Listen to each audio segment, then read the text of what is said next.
Oi pessoas, bom dia, como vocês estão? Vamos continuar hoje a leitura do livro Céu e Inferno, de Allan Kardec. Entrando no capítulo 7, né? Nós paramos na última semana. As penas futuras segundo o Espiritismo. A carne é fraca, os princípios da doutrina espírita, as penas futuras e código penal da vida futura serão os tópicos abordados neste livro, neste capítulo. A carne é fraca, o primeiro tópico. Há tendências viciosas que são evidentemente inerentes ao espírito porque dizem respeito mais ao moral do que ao físico. Outras... Perdão. Outras parecem antes consequências do organismo e por esse motivo delas alguém se crê menos responsável. Tais são as predisposições à cólera, à voluptuosidade, à sensualidade, etc. É perfeitamente reconhecido hoje pelas filosofias espiritualistas que os órgãos cerebrais, correspondendo a diversas aptidões, devem seu desenvolvimento à atividade do espírito. Que esse desenvolvimento é, assim, um efeito e não uma causa. Um homem não é músico porque tem a bossa na música, mas possui essa aptidão porque seu espírito é mais voltado a isso.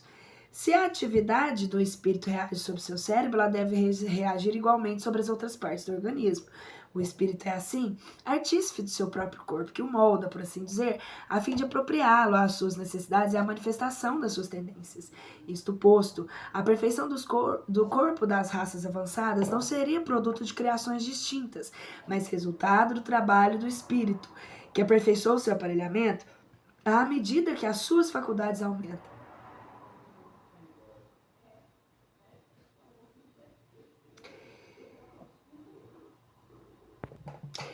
O corpo e os órgãos se melhoram de acordo com o espírito e a moral.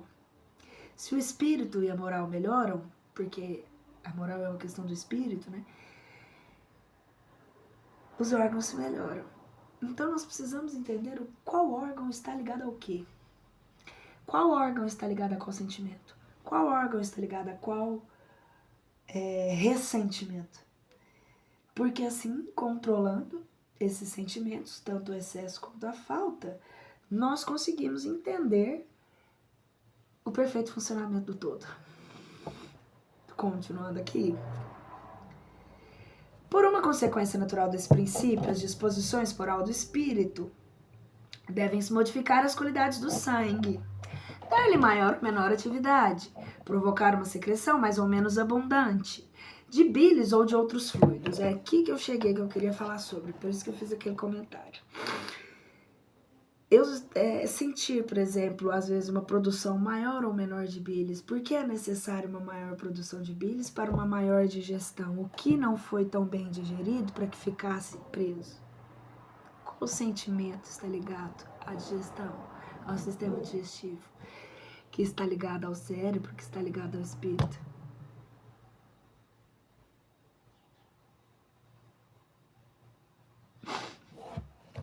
Essa é a minha opinião. E dos meus amigos, pra quem intui por aí. Porque... Bom, entendido. Caso reste alguma dúvida, gente, deixa as perguntas aí embaixo, porque a leitura é dinâmica, eu dou as minhas opiniões, mas é para que a gente leia mais o livro e que a gente não se perca nessa leitura. Por isso que às vezes algumas pausas, né? É bom comentar. Mas eu não tô aqui para contestar, tô só para dar minha opinião, porque eu tô lendo o livro também pela primeira vez. É assim, por exemplo, que o guloso sente chegar a saliva à boca diante de uma comida apetitosa. Não é a comida que pode superexcitar o órgão do gosto, uma vez que ele não tem contato. É pois o espírito, cuja sensibilidade é despertada, que age pelo pensamento sobre esse órgão, ao passo que sobre um outro, a visão dessa comida não produz nenhum efeito. É ainda pela mesma razão que uma pessoa sensível verte facilmente as lágrimas. Não é a abundância das lágrimas que dá sensibilidade ao espírito, mas é a sensibilidade do espírito que provoca a secreção abundante das lágrimas. Ai, a Aline tá explicada. Eu tenho uma alma sensível, por isso que eu sempre chorei demais.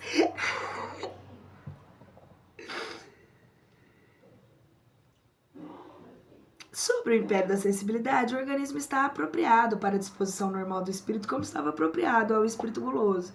Então temos que entender por quê. Por que é uma fome? Por que fome de determinado alimento?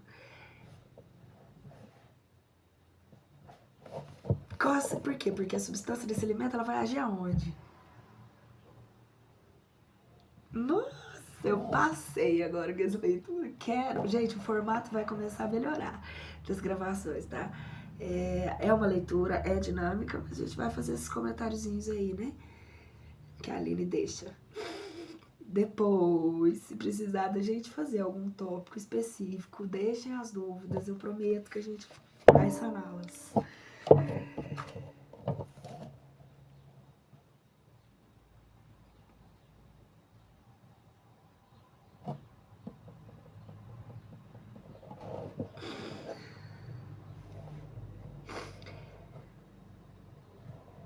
Segundo essa ordem de ideias, compreende-se que um espírito irascível de possuir um temperamento bilioso, de onde segue que um homem não é colérico porque seja bilioso, mas é bilioso porque é colérico.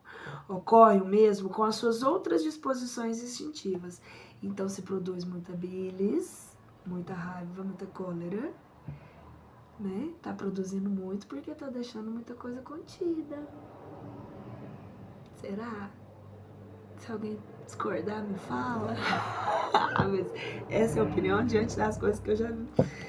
Enfim, vou voltar a fazer a leitura sobre mais dinâmica. A gente deixa esses comentários para uma outra hora, senão a gente não anda, né?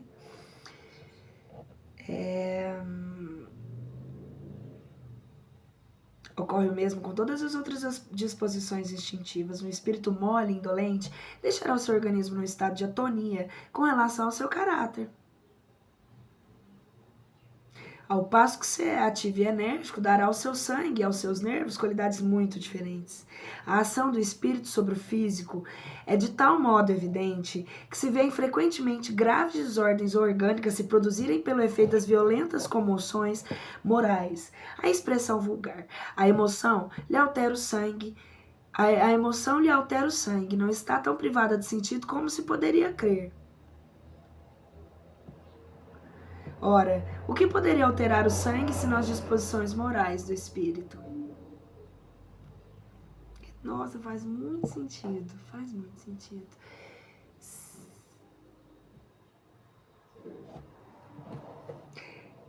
Pode-se, pois, admitir que o temperamento é, pelo menos, em parte, determinado pela natureza do espírito, que é causa e não efeito.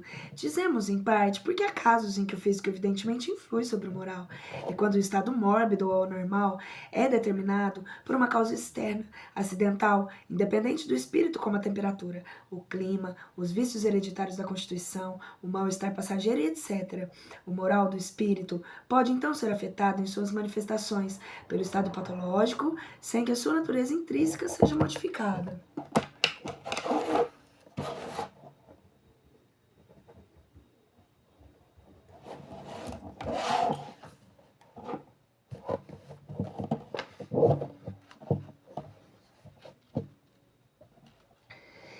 Excusar-se de suas faltas em razão da fraqueza da carne não é, pois, senão subterfúgio para escapar da responsabilidade. A carne não é fraca porque o espírito é fraco.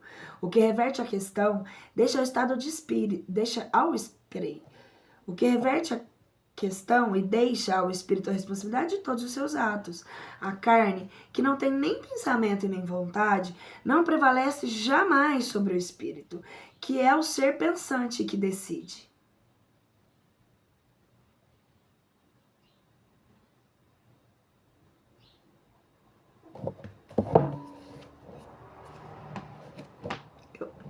Tá ótimo, tá maravilhoso o começo desse capítulo, porque ele tá falando justamente sobre a fraqueza da carne. Ela tem que ser fraca mesmo, ela não tem atos, ela não pensa, quem pensa é a gente. Então não existe esse de carne fraca, porque ela não tem ação, ela não tem... Sem o espírito, a carne não existe, ela não funciona. Então não tem como... explicados tantas coisas numa frase. Vamos embora. Aprendeu, né, Aline? A carne não é fraca se a mente é forte. A carne não é fraca se a mente é forte. Vamos lá. É o espírito que dá à carne as qualidades correspondentes aos seus instintos. Igual um artista que imprime em sua obra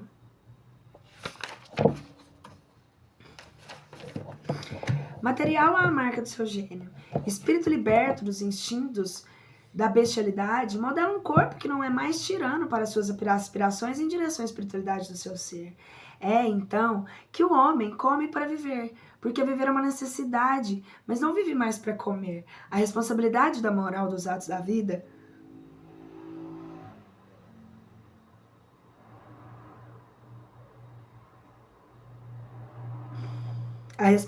isso inclusive é comida.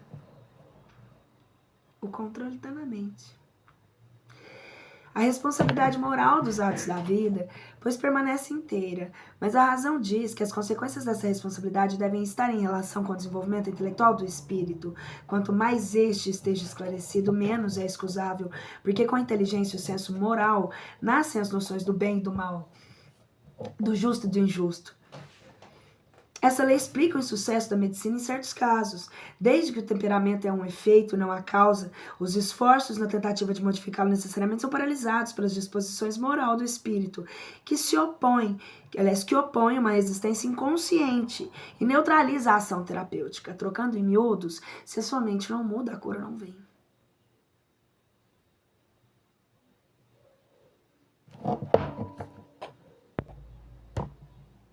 Essa lei explica o insucesso da medicina, tá?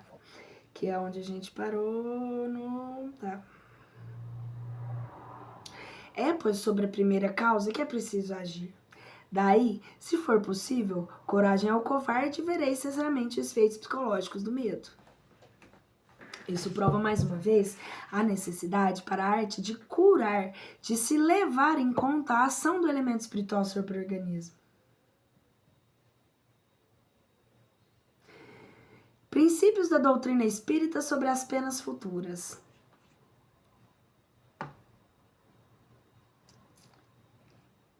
Esse primeiro tópico, ele estava na Revista Espírita, março de 1869, página 65. E, incrivelmente, ele também está na página 65 desse livro aqui. Princípios da doutrina espírita sobre as penas futuras. A doutrina espírita, no que concerne às penas futuras, não está mais fundada sobre uma teoria preconcebida do que em suas outras partes.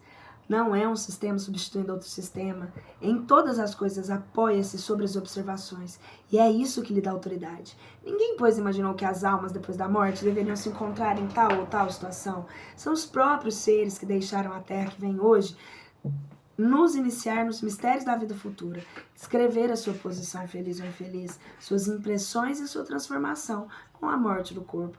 Em uma palavra, complementar sobre esse ponto o ensinamento de Cristo.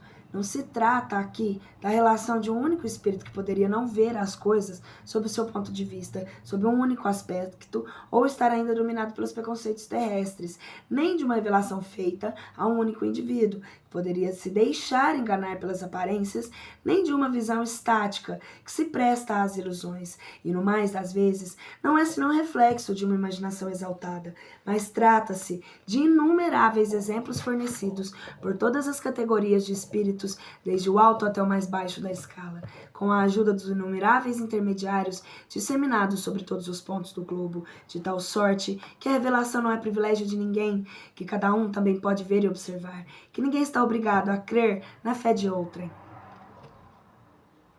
Se eu tiver voltado um pouquinho aqui, não tem problema não, mas ninguém, pois, imaginou que as almas depois da morte deveriam se encontrar em tal ou tal situação.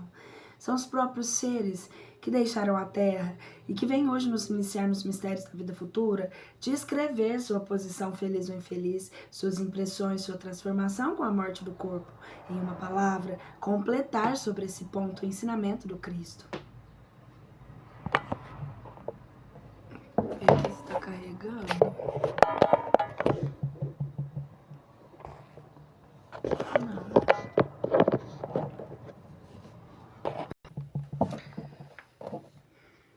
Não se trata aqui da relação de um único espírito, que poderia não ver as coisas não sob seu ponto de vista, sob um único aspecto, ou estar ainda dominado pelos preconceitos terrestres, nem de uma revelação feita a um único indivíduo que poderia deixar enganar pelas aparências, nem de uma visão estática que se presta às ilusões, e no mais das vezes não é senão reflexo de uma imaginação exaltada, mas trata-se de inumeráveis exemplos fornecidos por todas as categorias dos espíritos, desde o alto até o mais baixo da escala, com a ajuda de inumeráveis intermediários disseminados sobre todos os pontos do globo, de tal sorte que a revelação não é privilégio de ninguém, que cada um também pode ver e observar, que ninguém está obrigado a crer na fé de outrem.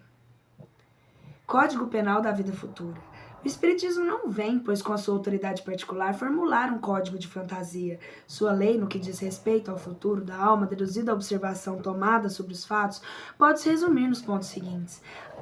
A alma ou espírito sofre na vida espiritual, esse é o primeiro. A alma ou espírito sofre na vida espiritual as consequências de todas as imperfeições, das quais não se despojou durante a vida corporal. Seu estado feliz ou infeliz é inerente ao grau da sua depuração ou imperfeições. Entortei aqui. Dizem que eu não me acho perfeccionista, não. Tomara que não faça barulho. Peraí, deixa eu concluir. Vamos ver se não vai sair, gente. É minha aula de desenho.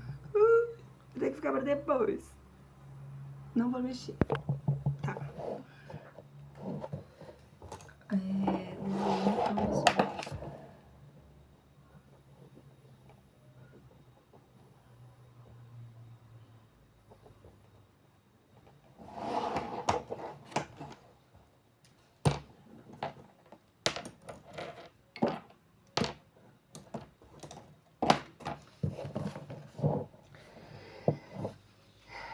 Segundo, a felicidade perfeita está ligada à perfeição, quer dizer, a depuração completa do espírito. Toda imperfeição é, ao mesmo tempo, uma causa de sofrimento e de privação de prazer, do mesmo modo que toda qualidade adquirida é uma causa de prazer e de atenuação dos sofrimentos. Não há uma única imperfeição da alma que não carregue consigo as suas consequências deploráveis, inevitáveis, e uma única boa qualidade que não seja a fonte de um prazer. A soma das penas é assim proporcional à soma das imperfeições, do mesmo modo que a dos gozos está em razão à soma das qualidades. Então, esses foram 3 pontos. Próximo aqui. A alma que tem 10 imperfeições, por exemplo, sofre mais do que aquela que tem 3 ou 4. Quando dessas 10 imperfeições não lhe restar senão a quarta parte ou a metade, sofrerá menos. E quando não lhe restar senão nenhuma delas, não sofrerá mais do que qualquer coisa e será perfeitamente feliz. Tal aquele que tem sobre a terra várias enfermidades, sofre mais do que aquele que não tem senão uma ou não tem nenhuma. Pela mesma razão, a alma que possui 10 qualidades goza mais do que as que têm menos. Em virtude da lei do progresso, tendo toda a alma a possibilidade de adquirir o bem que lhe falta e de se desfazer do que ela tem de mal, segundo os seus esforços e a sua vontade, disso resulta que o futuro não está fechado para nenhuma criatura. Deus não repudia nenhum dos seus filhos, recebe-os em seu seio à medida que atingem a perfeição, deixando assim a cada um o mérito das suas obras. Quinto, estando o sofrimento ligado à imperfeição do mesmo modo que o prazer está à perfeição, a alma carrega consigo mesma seu próprio castigo por toda parte onde se encontre. Para isso não tem necessidade de algum lugar circunscrito. O inferno, pois, está por toda parte em que ele haja algumas almas sofredoras, do mesmo modo em que o céu está por toda parte onde hajam almas felizes. Sexto, o bem e o mal que se faz são o produto das boas e das más qualidades que possui. Não fazer o bem que se poderia fazer é, pois, o resultado de uma imperfeição. Se toda a imperfeição é uma fonte de sofrimento, o espírito deve sofrer não apenas por todo o mal que fez, mas por todo o bem que poderia fazer e não fez durante sua vida terrestre. Sétimo, o espírito sofre pelo próprio mal que fez. Da maneira que, estando a sua antecipação incessantemente centrada sobre as consequências desse mal, compreende melhor os seus inconvenientes e está estimulado a dele se corrigir. Sendo a justiça de Deus infinita, tem uma conta rigorosa do bem e do mal. Se não há uma comunicação má, um único mau pensamento que não tenha suas consequências fatais, não há uma única boa ação, um único bom movimento da alma, o mais leve mérito em uma palavra que seja perdido, mesmo entre os mais perversos, pois é um começo de progresso.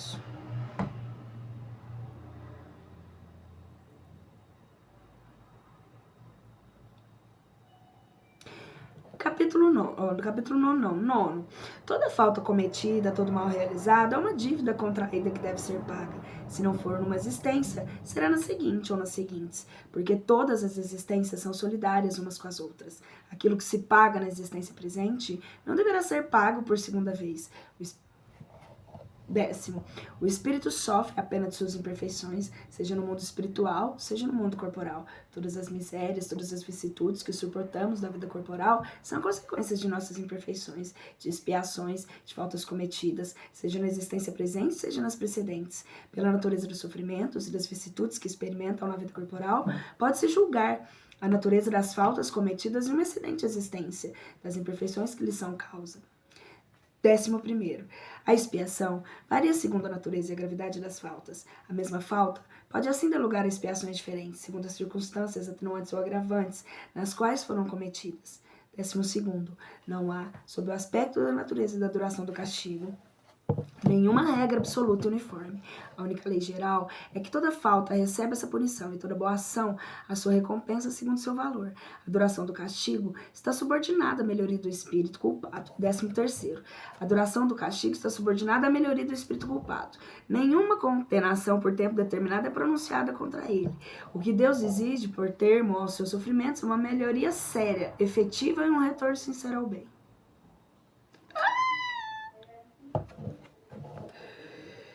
Uma condenação por tempo determinado qualquer teria o duplo inconveniente, ou de continuar a ferir o espírito que lhe teria se melhorado, ou de cessar quando este ainda estaria no mal.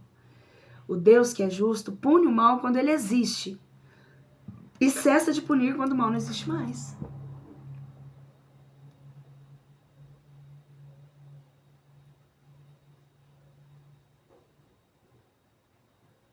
Faz sentido, né? Então, tá acontecendo as coisas, tem que ver o que tá emanando, né, meu filho? Pra gente ter certeza, né? Vamos lá.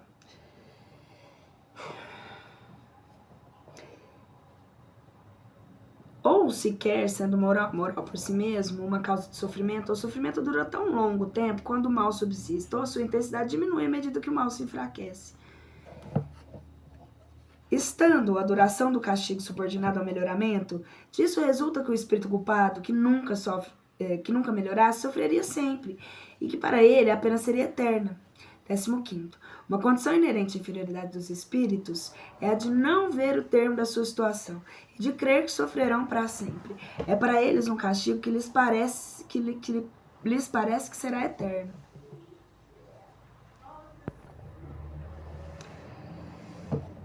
16º, o arrependimento é o primeiro passo para a melhoria, mas só ele não basta. É preciso ainda a expiação, a reparação.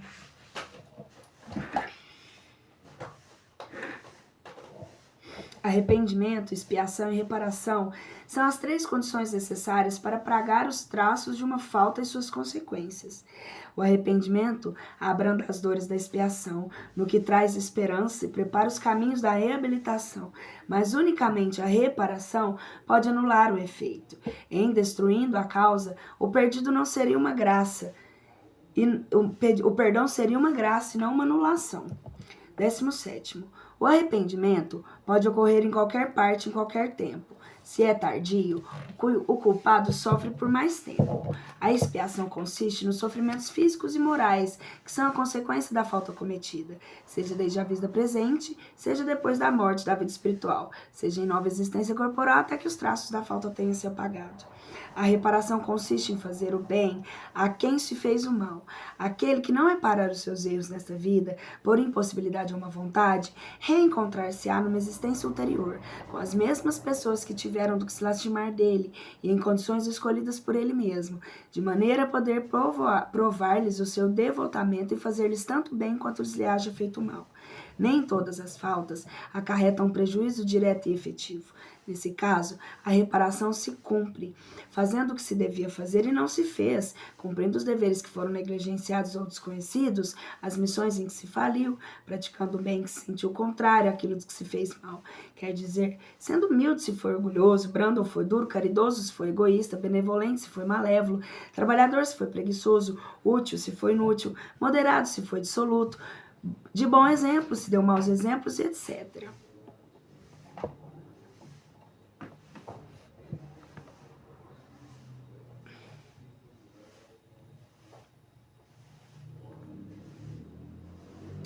É assim que o espírito progride, aproveitando seu passado.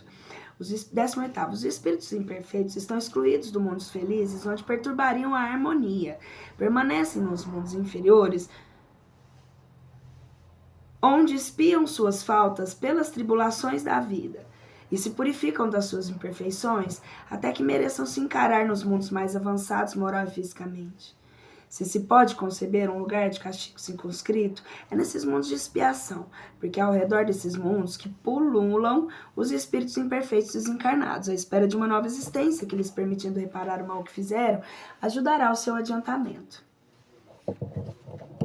19. Tendo o espírito seu livre-arbítrio, seu progresso é algumas vezes lento, e sua obstinação no mal muito tenaz. Pode nisso persistir anos e séculos, mas chega sempre um momento no qual a sua teimosia em afrontar a justiça de Deus dobra-se durante o sofrimento e no qual, malgrado a sua fanfarrice, reconhece a força superior que o domina. Desde que manifestam nele os primeiros clarões do arrependimento, Deus se faz entrever a esperança. Nem o espírito está nas condições de não se melhorar nunca.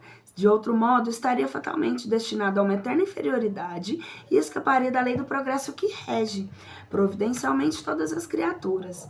20. Qualquer que seja a inferioridade e a perversidade dos espíritos, Deus jamais os abandona. Todos têm o seu anjo guardião que vela por eles, espreita os movimentos da sua alma e se esforça em suscitar neles bons pensamentos. O desejo de progredir e de reparar uma nova existência o mal que fizeram. Entretanto, o guia protetor age, o mais frequentemente de maneira oculta, sem exercer nenhuma pressão. O espírito deve se melhorar em razão de sua própria vontade, e não em consequência de um constrangimento qualquer. Age bem ou mal em virtude do seu livre-arbítrio, mas sem estar fatalmente impulsionado num sentido ou no outro. Se fez mal, sofre-lhe as consequências, por tão longo tempo quanto tenha permanecido no seu caminho. Desde que dê um passo em direção do bem, sente-lhe imediatamente os efeitos.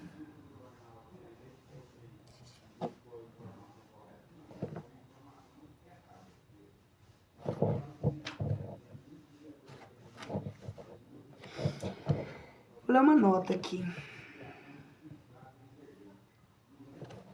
A necessidade de reparação é um princípio de rigorosa justiça, que se pode considerar como sendo a verdadeira lei da reabilitação moral dos espíritos. É uma doutrina que nenhuma religião ainda proclamou. Entretanto, algumas pessoas a repelem porque achariam mais cômodo poder apagar as suas faltas pelo simples arrependimento, que não custa, senão palavras, e com a ajuda de algumas fórmulas. Permita-lhes se crerem quites. Verão mais tarde se isso lhe basta. Poder-se-ia perguntar se esse princípio não é consagrado pela lei humana, se a justiça de Deus pode ser inferior à dos homens. Se dariam por satisfeitos com o indivíduo que, tendo-o arruinado por abuso de confiança, se limitasse a dizer que o lamenta infinitamente.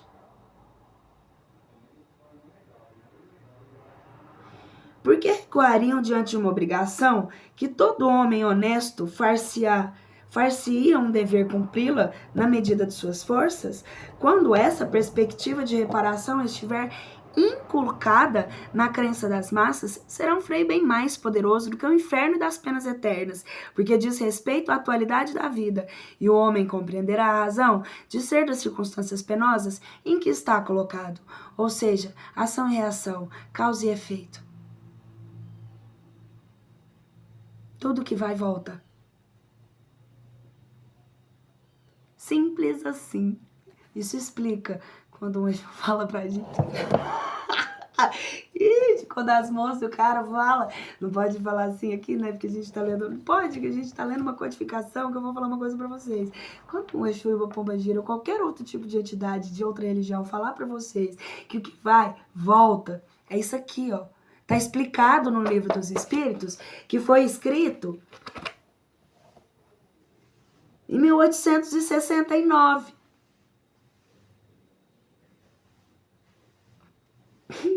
Amei. Não, perdão, 1865. Um pouquinho antes do que eu falei.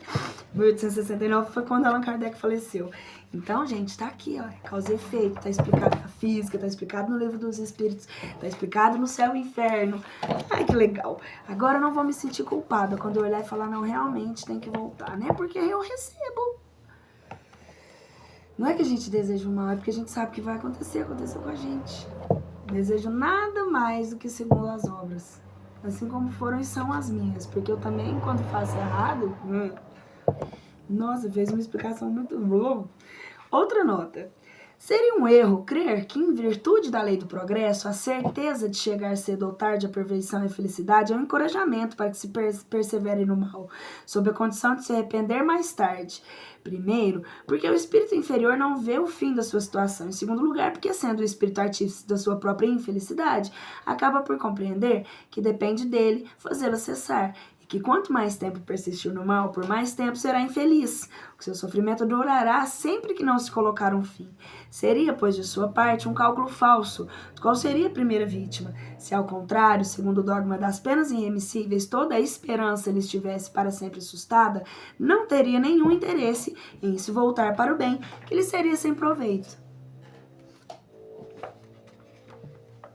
Diante dessa lei, cai igualmente a objeção tirada da presciência divina. Deus, criando uma alma, sabe como é feito em virtude do seu livre-arbítrio se ela tomará bom ou mau caminho. Sabe que será punida se fizer o mal, mas sabe também que esse castigo é temporário. Que esse castigo temporário é um meio para que compreenda o seu erro e faça entrar no bom caminho, onde chegará cedo ou tarde. Segundo a doutrina das penas eternas, sabe que falirá e estará antecipadamente condenado à tortura sem fim.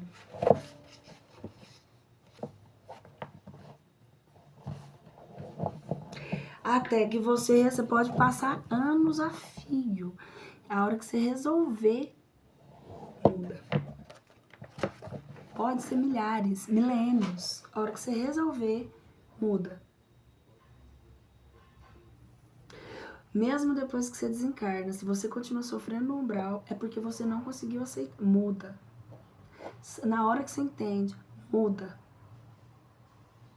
Você pode passar anos lá, você pode reencarnar e continuar uma vida sofrida, vai morrer, vai sofrer de novo. A hora que seu pensamento mudar, tudo muda. Amei. Ninguém é responsável senão pelas suas faltas pessoais. Ninguém sofrerá as penas das faltas dos outros, a menos que lhes haja dado lugar, seja provocado-as com o seu exemplo e seja não as impedindo quando a tinha esse poder.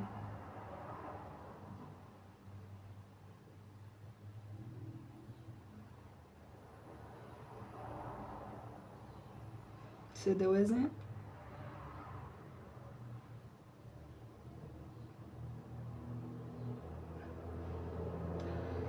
Assim é que, por exemplo, o suicida é sempre punido, mas aquele que pela sua natureza leva o indivíduo ao desespero e daí a se destruir, sofre uma pena ainda maior. Explicado, né? 22º. Embora a diversidade das penas seja infinita, há as que são inerentes às inferioridades dos espíritos e cujas consequências são, salvo algumas nuances, quase idênticas. A punição mais imediata, sobretudo entre aqueles que são agregados à vida material negligenciando seu progresso espiritual, consiste na lentidão da separação da alma e do corpo, nas angústias que acompanham a morte e o despertar na outra vida e da duração da perturbação que pode persistir por meses e anos. Entre aqueles, ao contrário, cuja consciência é pura, que em sua vida identificaram-se com a vida espiritual e se desligaram das coisas materiais, a separação é rápida, sem abalos, o despertar pacífico e perturbação quase nenhuma. Isso explica que eu posso ser apegada materialmente ao que for no mundo. Isso só vale pra cá. Riqueza material só vale pra onde é matéria. A partir do momento que eu perder isso aqui, tudo que tá aqui ficou. Não dá nem pra ter saudade. Só do que a alma, né, Iodinha? Tem uma alminha ali, viu? Ele é meu amigo intergaláctico. Entendo? Então tá entendido, né, gente? Para com essa bobeira de que... para com essa bobeira de que a gente não pode... de que a gente não pode chegar em outros lugares, que a gente não pode gostar de riqueza, que a gente pode sim. De que a questão é como a gente vai aproveitar essa riqueza. Se a gente vai fazer o bem, porque às vezes a gente vai ser um rico soberbo, né? A gente não vai dividir isso com o mundo. Às vezes a gente vai ser um rico inútil socialmente, né? Que não vai ter uma função social perante o mundo com tanta riqueza que tem. A função social é justamente distribuir, porque se tem uma fonte maior entre que tá chegando, é porque é pra alguém distribuir essa porra, não é pra guardar, velho. Não é pra guardar, é pra chegar pra ir, é pra fluir, é pra ter muito pra você, mas pra poder fluir pros outros. Você não vai guardar essa riqueza pra essa riqueza ficar guardada só pra você, cara, seja ela o que for. Se foi o suficiente pra você, não precisa guardar, cara. Vê-se que a gente tem que entender o seguinte, qual o motivo? Limites, né? Vamos falar sempre sobre equilíbrio, galera, qualquer questionamento que vier. Mas é interessante pensar sobre isso, gostei de pensar sobre isso agora. Acabou a matéria, acabou tudo, cara. Você pode estar andando numa Lamborghini, que acabou. Acabou, do lado de lá. Que adiantou? Você tá andando do lado de lá na Lamborghini. Se você não fez porra nenhuma pelo espírito seu que seja, no mínimo, você não precisa nem fazer pelos outros. Imagina só se você fizer pelos outros dentro do Lamborghini, o que vai acontecer? É um exemplo chulo, esdrúxulo, mas é o que vem na minha cabeça nesse momento.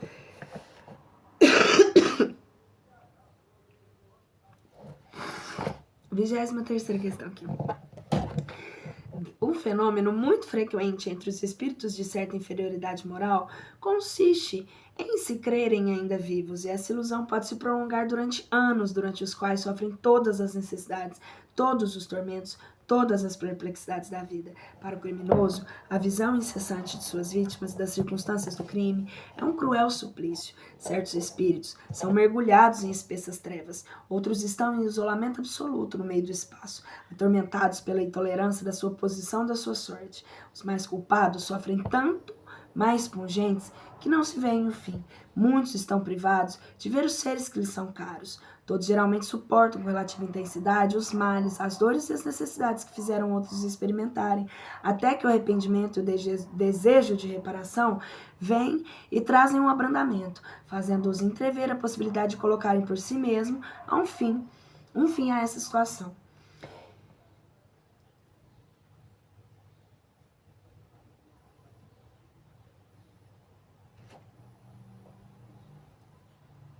Esse livro é um presente, gente. Obrigada, Kardec, por ter trazido esse livro pro mundo.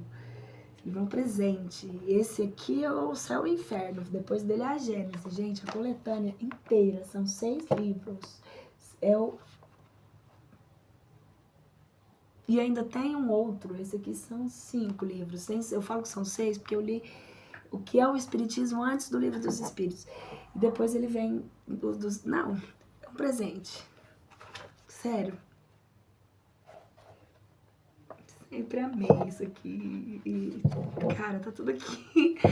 De alguma forma, eu tô me lembrando disso. Que tudo isso que eu sempre falei, agora tá escrito num livro que eu não tinha lido.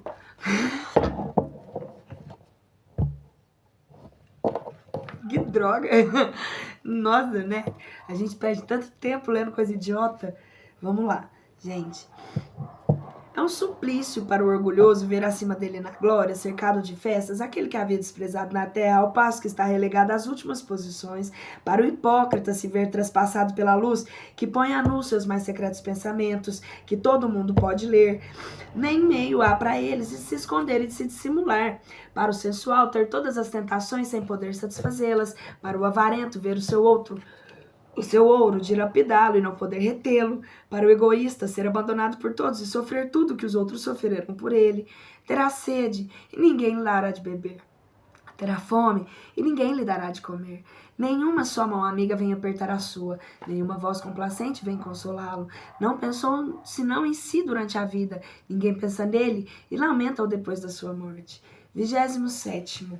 O meio de evitar ou atenuar as consequências dos efeitos na vida futura é dele se desfazer, o mais possível na vida presente. É reparar o mal para não ter que repará-lo, mais tarde, de maneira mais terrível. Quanto mais se tarda em desfazer dos efeitos, mais suas consequências são penosas, e mais rigorosa deve ser a reparação que se deve cumprir.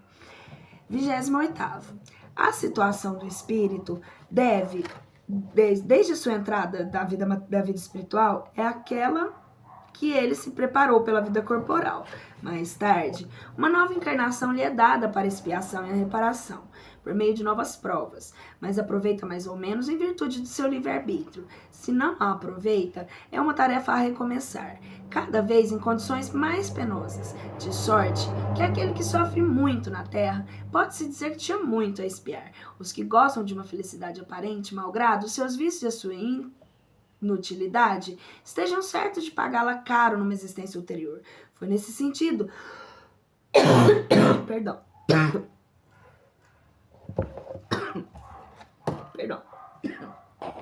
Foi nesse sentido que Jesus disse: bem-aventurados os aflitos, porque serão consolados. Controlados não, gente. Bem-aventurados os aflitos, porque serão consolados. O Evangelho segundo o Espiritismo, capítulo 5. 29. A misericórdia de Deus é sem dúvida infinita, mas não é cega. O culpado ao qual perdoa não está exonerado, e enquanto não tenha satisfeito a justiça, sofre as consequências das suas faltas. Por misericórdia infinita, é preciso entender que Deus não é inexorável e que deixa sempre aberta a porta do retorno ao bem. 30. Sendo as penas temporárias e subordinadas ao arrependimento e à reparação, que dependem de livre vontade do homem, são, ao mesmo tempo, os castigos e os remédios que devem curar as feridas do mal. Os espíritos em punição estão não como forçados e condenados a determinado tempo, mas iguais a doentes no hospital, que sofrem da doença que frequentemente decorre das suas faltas, e os meios dolorosos de que necessita, mas que têm a esperança de sarar e que saram tanto mais depressa quanto sigam exatamente as prescrições do médico, que vela por eles com solicitude. Se prolongam seus sofrimentos por suas faltas, o médico nada tem com isso. 31º. As penas que o espírito sofre na vida espiritual vêm se juntar às da vida corporal, que são a consequência das imperfeições do homem, de suas paixões, do mau uso de suas faculdades e a expiação das faltas presentes e passadas. É na vida corporal que o espírito repara o mal das suas existências anteriores e que põe em prática as resoluções tomadas na vida espiritual. Assim explicam essas misérias e essas vicissitudes que à primeira vista parecem não ter razão de ser e são de toda justiça, desde que são a quitação do passado e servem para o nosso adiamento. Deus disse não provaria maior o amor pelas suas criaturas se as tivesse criado infalíveis e consequentemente isenta das vicissitudes relativas à imperfeição? Seria-se necessário para isso que criasse seres perfeitos, nada tendo a adquirir, nem em conhecimentos nem em moralidade. Sem nenhuma dúvida poderia fazê-lo. Se não o fez, foi porque na sua sabedoria quis que o progresso fosse a lei geral. Os homens são imperfeitos e, como tais, sujeitos a vicissitudes, mais ou menos penosas. É um fato que é preciso aceitar, uma vez que existe. Disso, inferir que Deus não é bom nem justo seria uma revolta contra ele. Haveria injustiça se tivesse criado seres privilegiados a uns favorecidos do que os outros, gozando sem trabalho a felicidade que os frutos alcançam dos que outros alcançam com dificuldade, ou não podem jamais alcançá-la. Mas onde a sua justiça brilha é na igualdade absoluta que preside a criação de todos os espíritos. Todos têm o mesmo ponto de partida. Nenhum que seja na sua formação é melhor dotado do que os outros. Nenhum cuja marcha ascensional seja facilitada por exceção. Os que chegaram ao objetivo passaram como quaisquer outros pela fileira das provas da inferioridade. Isso admitido, o que mais justo do que a liberdade da ação deixada a cada um? O caminho da felicidade está aberto a todos. O objetivo é o mesmo para todos. As condições para alcançá-lo são a mesma para todos. A lei gravada em todas as consciências é ensinada a todos. Deus fez da felicidade o prêmio do trabalho e não do favor, a fim de que cada um dela tivesse um mérito. Ninguém está livre de trabalhar ou de nada fazer para o seu adiantamento. Que aquele que trabalha muito e depressa, disso é mais cedo recompensado. Aquele que se extravia do caminho ou perde o seu tempo, retarda a sua chegada. E isso não pode atribuir senão a si mesmo. O bem e o mal são voluntários e facultativos. O homem, sendo livre, não é impelido nem para um e nem para o outro.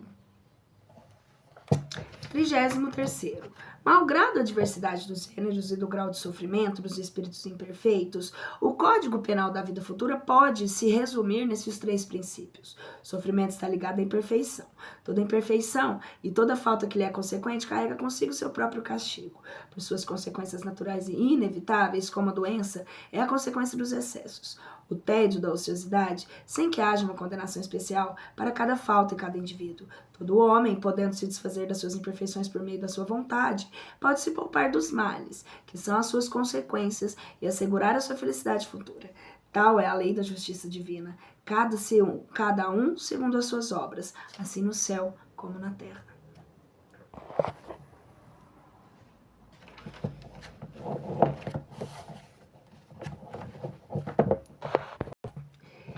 Capítulo 8.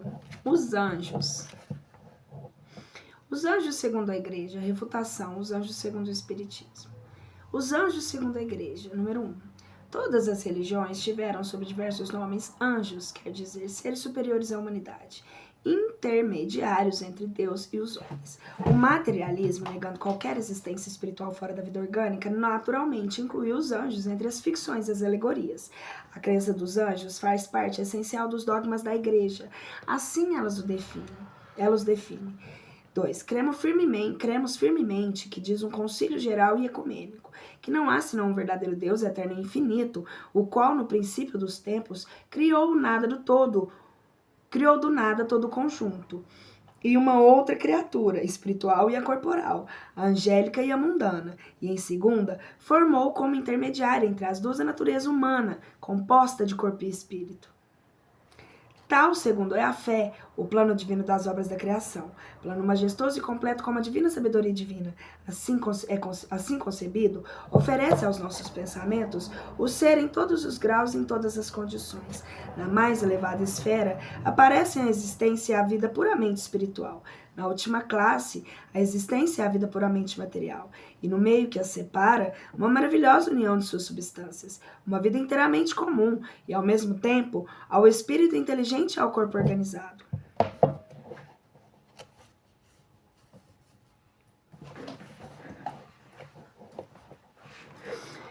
Nossa alma é de uma natureza simples e indivisível, mas é limitada em suas faculdades. A ideia que temos de perfeição nos faz compreender que pode haver outros seres simples como ela, e superiores pelas suas qualidades e privilégios. Ela é grande e nobre, mas está associada à matéria e servida pelos órgãos frágeis. Eu vou reler rapidinho. Nossa alma é de uma natureza simples e indivisível, mas é limitada em suas faculdades.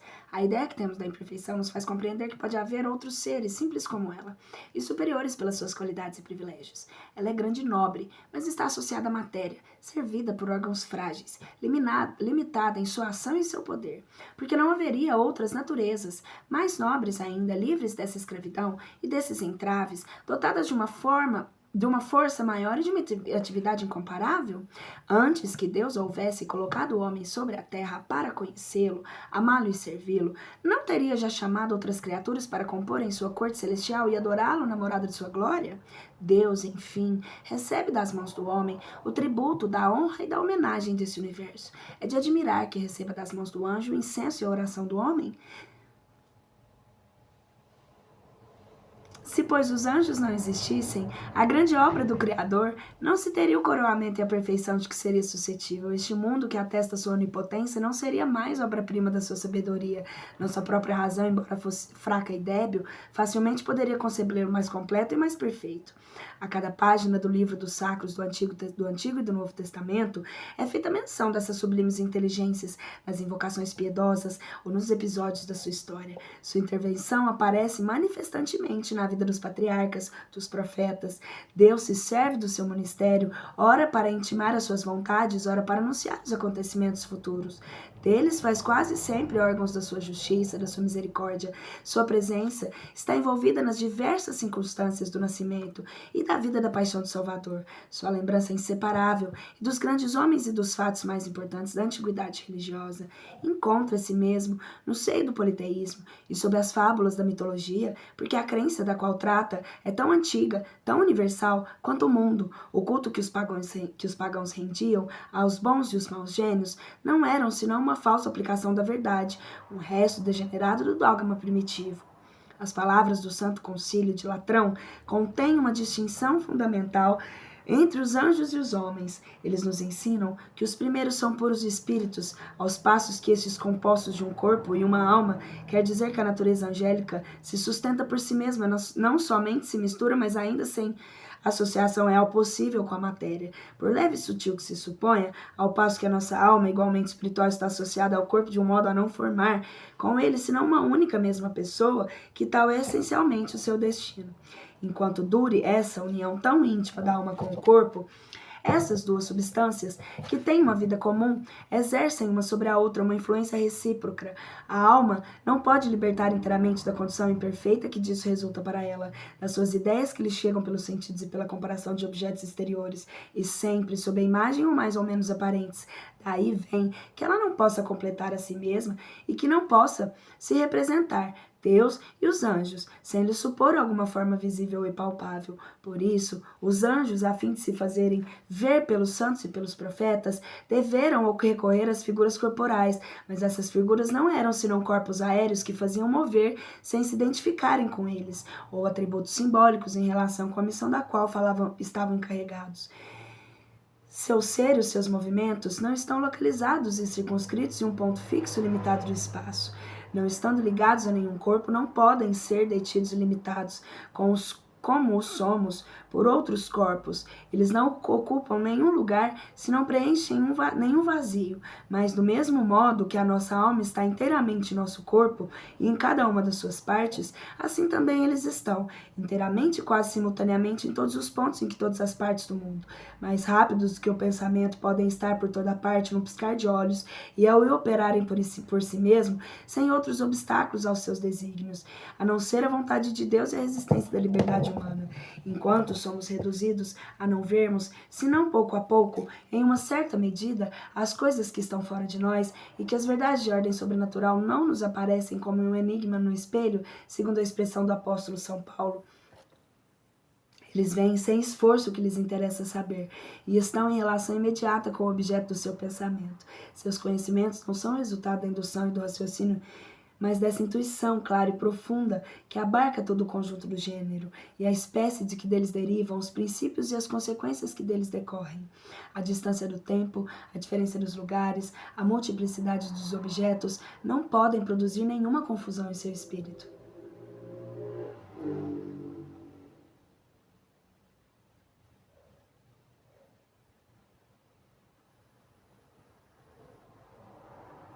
Somos livres, completamente livres.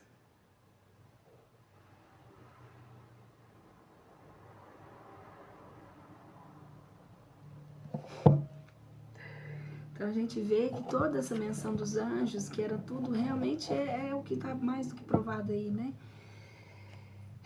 Eles aderem à forma corpórea, né? Mas que eles têm eles.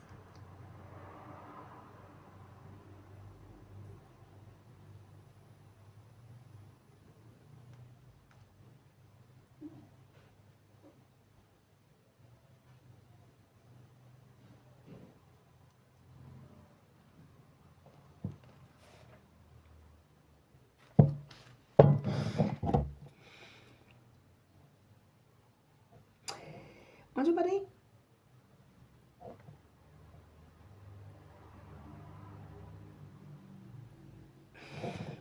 A distância do tempo, a diferença dos lugares, a multiplicidade dos objetos não podem produzir nenhuma confusão em seu espírito. A essência divina, sendo infinita, é incompreensível, tem seus mistérios e profundezas que se podem penetrar. Os desígnios particulares da providência lhes são ocultos. Ela, porém, revela-se em segredo. Quando os encarrega em certas circunstâncias, ela vai anunciá-los aos homens. As comunicações de Deus aos anjos e dos anjos entre si não se fazem como entre nós, por meio de sons articulados e de outros sinais, sensíveis às puras inteligências, que não têm necessidade nem dos olhos para ver, nem das orelhas para ouvir. Não têm mais o órgão da voz para manifestarem os seus pensamentos. Esse intermediário habitual das vossas conversas nem lhes é necessário, pois comunicam os seus sentimentos do modo que lhes é próprio, que lhe é todo espiritual. Para serem compreendidos, basta-lhes só o desejo. Só Deus conhece o número dos anjos. Esse número, sem dúvida, não poderia ser infinito, e não é, mas segundo os autores sacros e os santos doutores, que é considerável e verdadeiramente prodigioso. Se é natural proporcionar o número de habitantes de uma cidade a sua importância e a sua extensão à terra, não sendo senão um átomo em comparação com o firmamento das imensas regiões do espaço, é preciso disso concluir que o número de habitantes do céu e do ar é muito maior que o dos homens, uma vez que a majestade dos reis tira o seu brilho do número dos seus indivíduos e dos seus oficiais, dos seus servidores, que há de mais próprio para nos dar uma ideia de majestade dos reis, senão essa multidão inumerável de anjos que povoam o céu e a terra, o mar e os abismos, a dignidade daqueles que se mantêm sem cessar, posternados ou de pé diante do seu trono? Os pais da igreja, os teólogos, ensinam geralmente que os anjos estão distribuídos em 3 grandes hierarquias, ou principados, e que cada hierarquia em 3 companhias ou coros. Os da primeira e da mais alta hierarquia são designados em razão das funções que exercem no céu.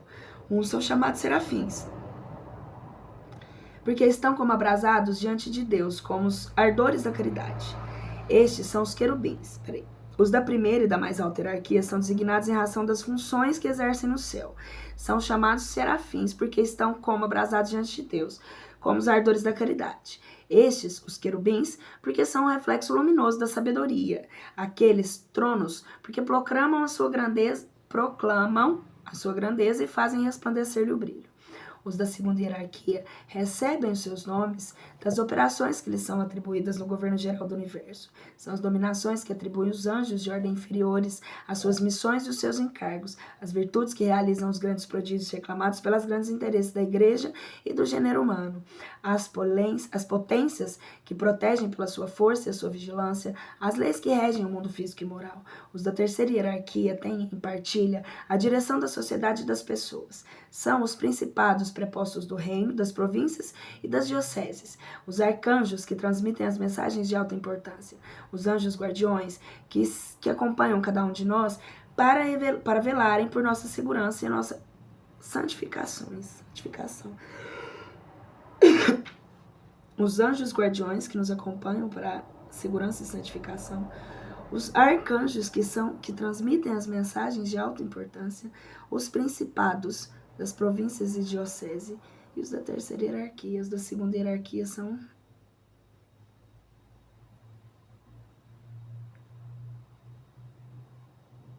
que lindo, serafins, tronos, que lindos nomes, né?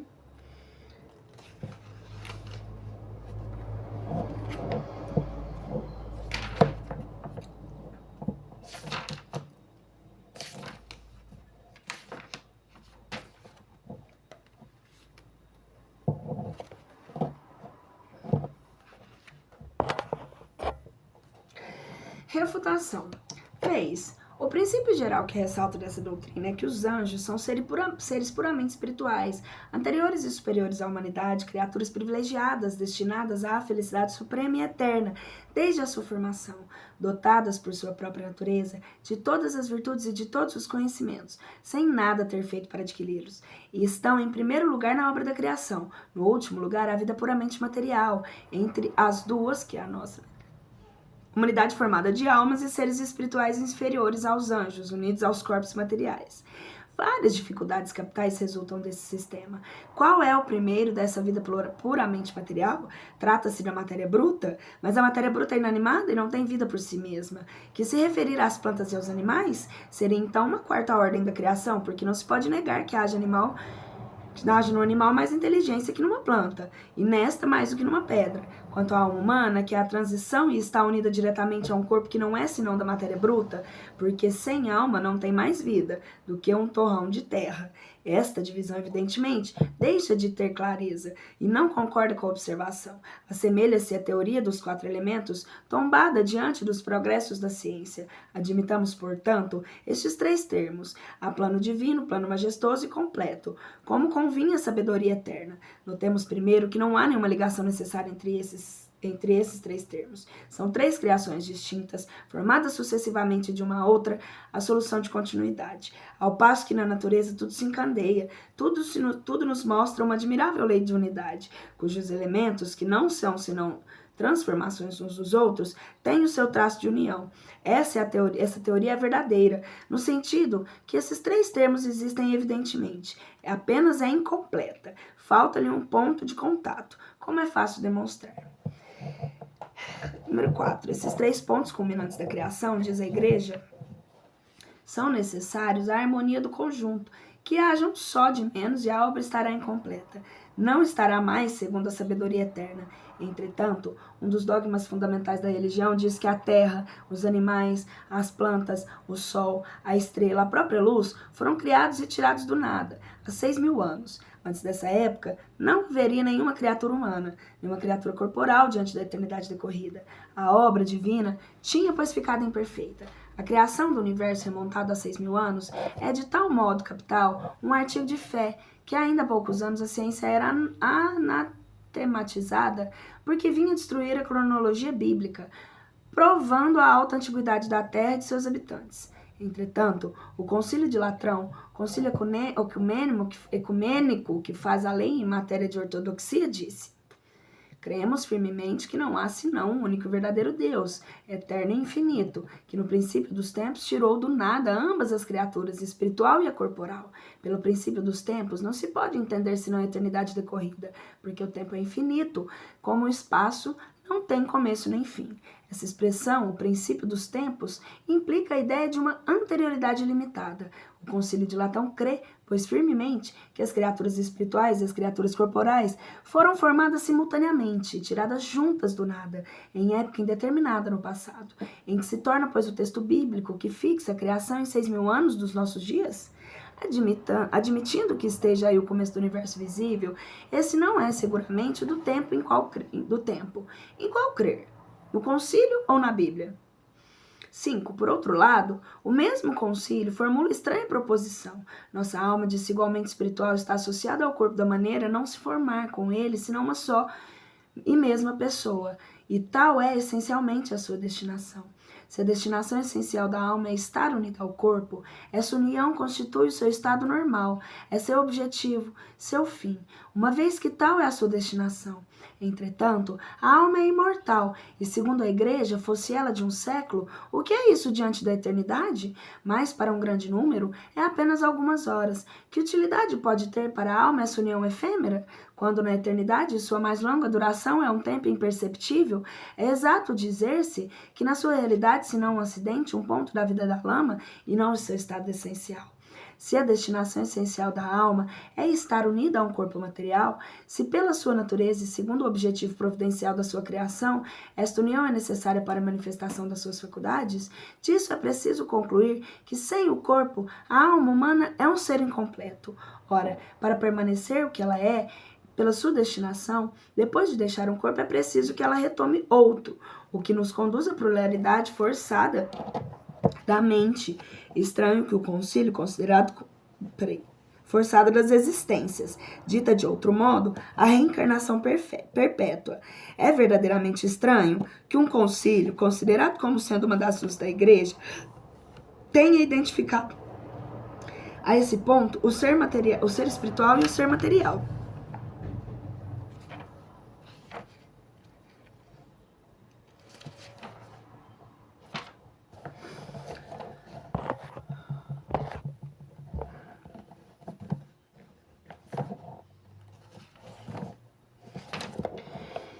possam, de alguma sorte, existir sem o outro, uma vez que a condição essencial de sua criação é a de estarem unidos.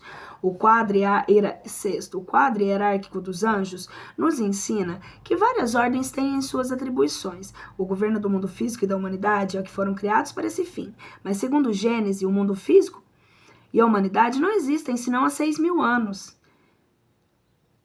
Que faziam, pois, esses anjos antes daquele tempo, durante a eternidade, uma vez que os objetos das suas ocupações não existiam? Os anjos foram criados de toda a eternidade?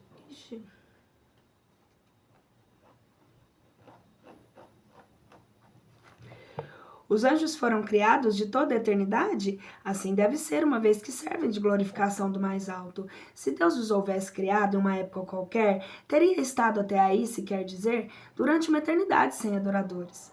Mais adiante, diz, número 7, enquanto dure essa união tão íntima da alma com o corpo, ocorre, pois, um momento no qual essa união não mais exista? Essa proposição contradiz a que fez dessa união a destinação existencial da alma. Diz ainda: as ideias que lhes chegam pelos sentidos e pela comparação dos objetos exteriores. Eis aqui uma doutrina filosófica verdadeira em parte, mas não no sentido absoluto. É, segundo o eminente teólogo, uma parte, mas não no sentido absoluto. Uma condição inerente... É, segundo o eminente teólogo, uma condição inerente à natureza da alma, de não receber as ideias, senão pelos sentidos. Ele esquece as ideias inatas. Eu tô sem óculos, gente.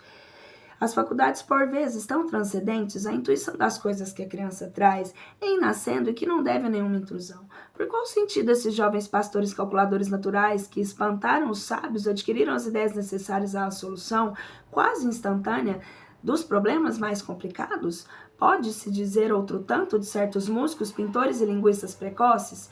O conhecimento dos anjos não são o resultado da indução e do raciocínio. Eles sabem porque os anjos se terem a necessidade de aprender. Deus os criou assim. A alma, ao contrário, deve aprender. Se a alma não recebe as ideias senão pelos órgãos corporais, quais são as que pode ter a alma de uma criança morta ao cabo de alguns dias, em admitindo a igreja que não renasce mais?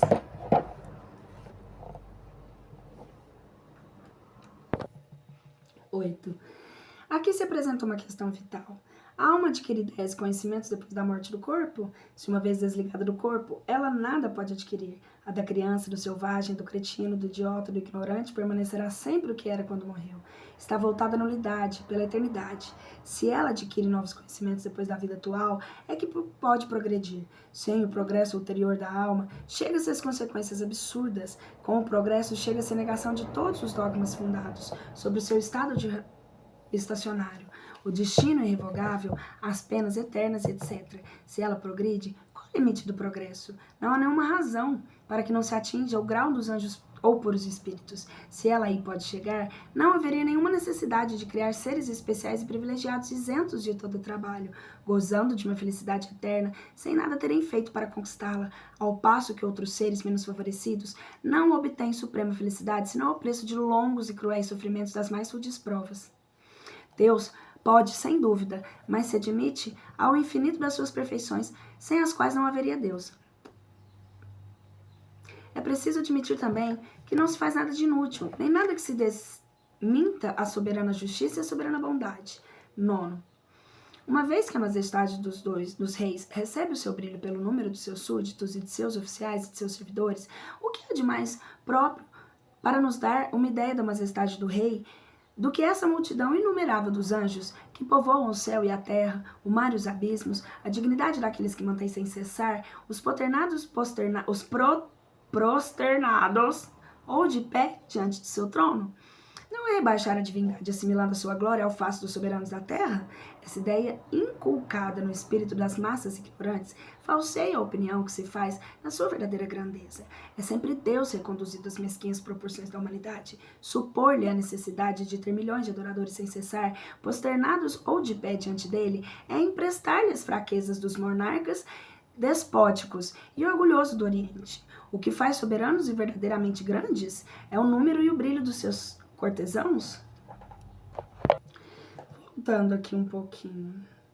O que os faz soberanos e verdadeiramente grandes é o número e o brilho dos cortesãos? Não é a sua bondade, a sua justiça, o título merecido de pai de seus súditos. Pergunta se há alguma coisa de mais própria para nos dar ideia da majestade de Deus do que a multidão dos anjos que compõem a sua corte? Sim, certamente. Há qualquer coisa melhor que isso. É a de representar-se para todas as suas criaturas soberanamente bom, justo e misericordioso, e não igual a um Deus colérico, ciumento, vingativo, inexorável, exterminador, patriarcal, criando para sua própria glória esses seres privilegiados, favorecidos de todos os dons, nascidos para a felicidade eterna, ao passo que aos outros faz comprar penosamente a felicidade e pune um momento de erro como uma eternidade de suplícios. Realmente é verdade, né? O Espiritismo 10. O Espiritismo professa, com respeito à união da alma e do corpo, uma doutrina mais espiritualista, para não dizer menos materialista, e que tem mais por estar conforme a observação e a destinação da alma. Segundo o que nos ensina, a alma é independente do corpo, que não é senão um envoltório temporário. Sua essência é a espiritualidade. Sua vida normal é a vida espiritual. O corpo não é senão um instrumento para o exercício das suas faculdades, em suas relações com o mundo material. Mas, separado do corpo, goza de suas faculdades com mais liberdade e extensão. Sua união com o corpo necessária aos seus primeiros desenvolvimentos não tem lugar senão no período que se pode chamar de sua infância e sua adolescência. Quando alcança um certo grau de perfeição e de desmaterialização, essa união não é mais necessária e a alma não progride mais senão pela vida do espírito. Por numerosas que sejam o resto das existências corporais, são necessariamente limitadas pela vida do corpo e a sua soma total não compreende em todos os casos senão uma imperceptível parte da vida espiritual que é indefinida. Os anjos segundo o Espiritismo. 12. Que haja seres dotados de todas as qualidades atribuídas aos anjos, disso não se poderia duvidar. A revelação espírita confirma sobre esse ponto a crença de todos os povos, mas nos faz conhecer ao mesmo tempo a natureza e a origem dos seres. As almas ou espíritos são criados simples e ignorantes, quer dizer, sem conhecimentos, sem consciência do bem e do mal, mas aptas a adquirirem tudo o que lhes falta, adquirirem pelo trabalho, o objetivo que lhe é a perfeição. O mesmo para todas, alcançam-na mais ou menos prontamente em virtude do seu livre-arbítrio em razão de seus esforços. Todas têm os mesmos graus a percorrer, o mesmo trabalho a cumprir. O Deus que não faz parte O Deus não faz a parte nem longa nem mais fácil umas do que as outras, porque todas são suas filhas. Sendo justo, não tem preferência por nenhuma. Diz-lhe: eis a lei, que deve ser a vossa regra de conduta. Só ela vos pode conduzir ao objetivo. Tudo que está conforme essa lei é o bem. Tudo que é assim os arbítrios da vossa própria sorte. Deus, pois, não criou o mal. Todas as suas leis são para o bem. É o próprio homem que cria o mal infringindo as leis de Deus. Se as observasse escrupulosamente, jamais sairia do bom caminho. Mas nas primeiras fases da sua existência, igual a criança, falta experiência à alma. Por isso ela é falível. Deus não lhe dá a experiência, mas lhe dá os meios a adquiri-la. Cada falsidade no caminho do mal é para ela um atraso. Sofre as suas consequências e aprende às suas custas o que deve evitar. É assim, pouco a pouco, desenvolve-se, aperfeiçoa-se, avança na hierarquia espiritual, até que tenha alcançado o estado do puro espírito ou anjo. Os anjos são, pois, as almas dos homens que chegam ao grau de perfeição que a criatura comporta, gozando da plenitude da felicidade prometida. Antes de atingirem esse grau supremo, gozam de uma felicidade relativa do seu adiantamento, mas essa felicidade não é a ociosidade, é a das funções que apraz a Deus a confiar-lhes o que são felizes e desempenhá-las, porque essas ocupações são meio de progredirem.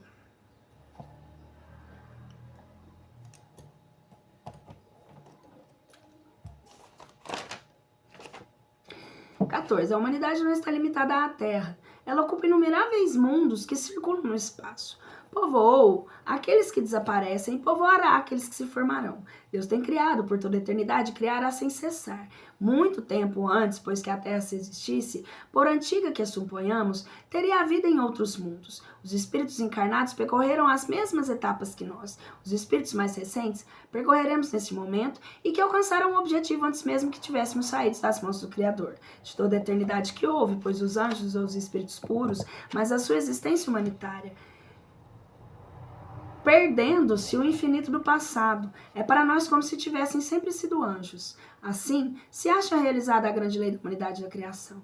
Deus jamais esteve inativo. Teve sempre espíritos experimentados e esclarecidos para a transmissão de sua ordem para a direção de todas as partes do universo, desde que o governo dos mundos até os mais ínfimos detalhes. Não teve, pois, necessidade de criar seres privilegiados isentos de obrigações. Todos, antigos ou novos, conquistaram seus graus na luta e pelos próprios méritos. Todos, enfim, são os filhos das suas obras. Assim se cumpre igualmente a soberana justiça de Deus. Por hoje é só. Tchau!